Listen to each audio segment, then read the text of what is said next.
Hello అండి, అందరికీ welcome to my YouTube channel. ఈ వీడియోలో ఏంటంటే మనకైతే Andhra Pradesh medical service board requirement board నుంచి మనకైతే నోటిఫికేషన్ అయితే రావడం అయితే జరిగింది. అయితే ఎన్ని పోస్టులు వచ్చిందో అనేది ఈ వీడియోలో చూద్దాం. మనకి ఎవరు ఎలిజిబిలిటీ, అసలు ఎవరు అప్లై చేసుకోవాలనేది చూద్దాం. పోస్ట్ అనేది పంపరాదు అని చెప్పుకోవచ్చు. First of all staff nursing నుంచి మనకైతే రావడం అయితే జరిగింది. తర్వాత పారామెస్టిక్ నుంచి మనకైతే ఇప్పుడు అయితే జరిగింది. తర్వాత మల్టీ రిహాబిలిటేషన్ వర్కర్స్ నుంచి మనమైతే పోస్ట్ అనేది ఉండడం అయితే జరిగింది. ఎవరైతే అప్లై చేసుకున్నారో వాళ్ళకి ఏంటంటే వాళ్ళ ఈమెయిల్ ఐడి, తర్వాత SMS, మనకి ఫోన్ నెంబర్ అనేది ఖచ్చితంగా వాళ్ళకి నెంబర్ ఇవ్వండి. ఎందుకంటే మీకు ఎప్పుడైనా కమ్యూనికేషన్ అవ్వడానికి మీకు వీలుగా ఉంటుంది. వాళ్ళకి రెగ్యులర్గా APM SRPలో వెబ్సైట్లో మనం రోజు రెగ్యులర్గా చెక్ చేస్తూ ఉండాలి. అలాగైతేనే మనకి అప్డేట్ అనేది ఎప్పటికప్పుడు తెలుస్తూ ఉంటుంది. పోస్ట్ డీటెయిల్స్కి వస్తే మొత్తం స్టాఫ్ నర్స్కి వచ్చేసి 419 స్టాఫ్ నర్సింగ్ పోస్టులు ఏమొచ్చి ఉండడం అయితే వేకెన్సీస్ ఉండడం అయితే జరిగింది. తర్వాత పారామెస్టిక్ నుంచి అయితే MHN నుంచి మనకి 1 పోస్ట్ ఉండడం అయితే జరిగింది. MHM 23 మనకైతే ఇప్పుడు అయితే జరిగింది. మొత్తం మనకి ఓవరాల్ 24 పోస్టులు అయితే ఉండడం అయితే జరిగిందండి. తర్వాత మల్టీ రిహాబిలిటేషన్ వర్కర్స్ నుంచి 86 పోస్టులు ఉండడం వేకెన్సీస్ ఉన్నాయి. ఓవరాల్గా మనకి వేకెన్సీస్ అనేది మనకి ఏంటంటే ఓవరాల్గా 529 వేకెన్సీస్ ఉండడం అయితే జరిగింది. అంటే మీకు బ్యాక్లాస్ ఉన్న రెగ్యులర్గా కంటిన్యూ చేస్తున్న వాళ్ళకి ఏంటంటే అప్లై చేసుకోవడానికి అవకాశం అయితే ఇచ్చారు. ఇప్పుడు అప్లై చేయాలంటే మీరు క్వాలిఫికేషన్ అయితే చూద్దాం.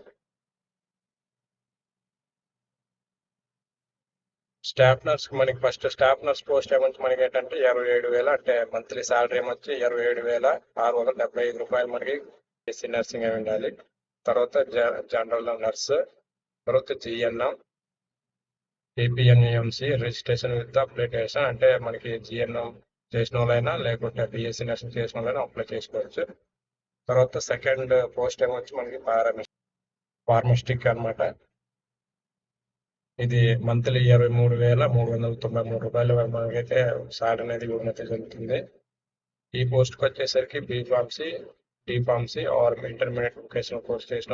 తర్వాత మూడో పోస్ట్ ఏమొచ్చి మల్టీ రిహాబిలిటేషన్ వర్కర్స్ ఏమొచ్చి మనకి 23,494 రూపాయలు ఉండడం అయితే జరిగింది మంత్లీ శాలరీ. సో మనకి ఏంటంటే 10+2 అంటే మనకి ఇంటర్ నుంచి అయినా ఏజ్ కండిషన్ అయితే ఇవ్వడం జరిగింది. ఇక్కడ 18 నుంచి 42 సంవత్సరాలు అంతకు మించి ఆ మధ్య ఉన్న వాళ్ళకి ఏంటంటే అప్లై చేసుకోవచ్చు, ఎలిజిబుల్ అనమాట. తర్వాత 18 లోపు, అంటే 18 దాటక ముందులో, అంటే 17, 16 ఎవరికైతే ఉంటుందో వాళ్ళకి ఏంటంటే అప్లై చేయడానికి అనమాట లేదు. 42 సంవత్సరాలు దాటితే వాళ్ళకైతే అప్లికేషన్ లేదు.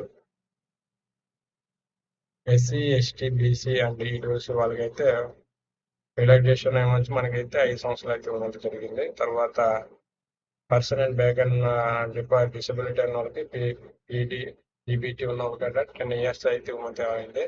ఇక సెలక్షన్ ప్రాసెస్కి వచ్చేసరికి మనకైతే మెరిట్ బేస్ మీద ఇవ్వడం అయితే జరుగుతుంది. ఈ పోస్ట్కి అన్ని 3 పోస్టులకి మొత్తం మనకైతే మొత్తం 100 మార్కులు గాను, 100 మార్కులో 75 మార్కులు మనకైతే క్వాలిఫికేషన్ మార్క్స్ అనమాట. కాబట్టి మీరు 75 మార్కులు వస్తే సరిపోద్ది.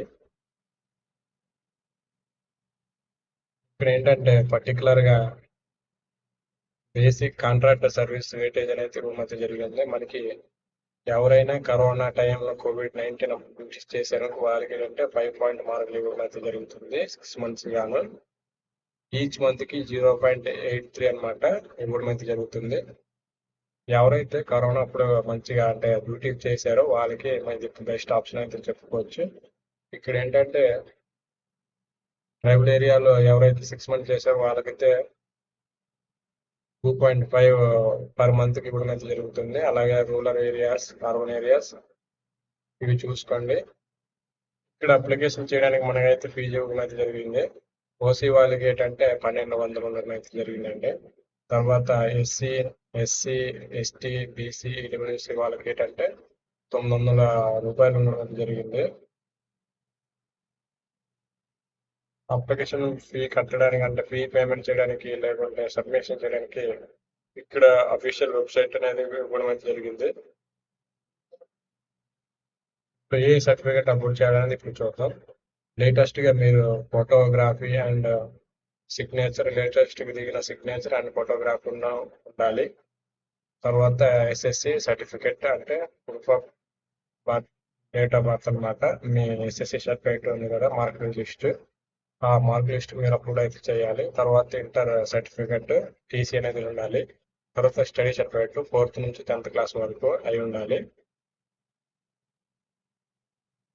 ఈఫార్మసీ, GNM pharmacy, D pharmacy certificate with mark memo ఉండాలన్నమాట.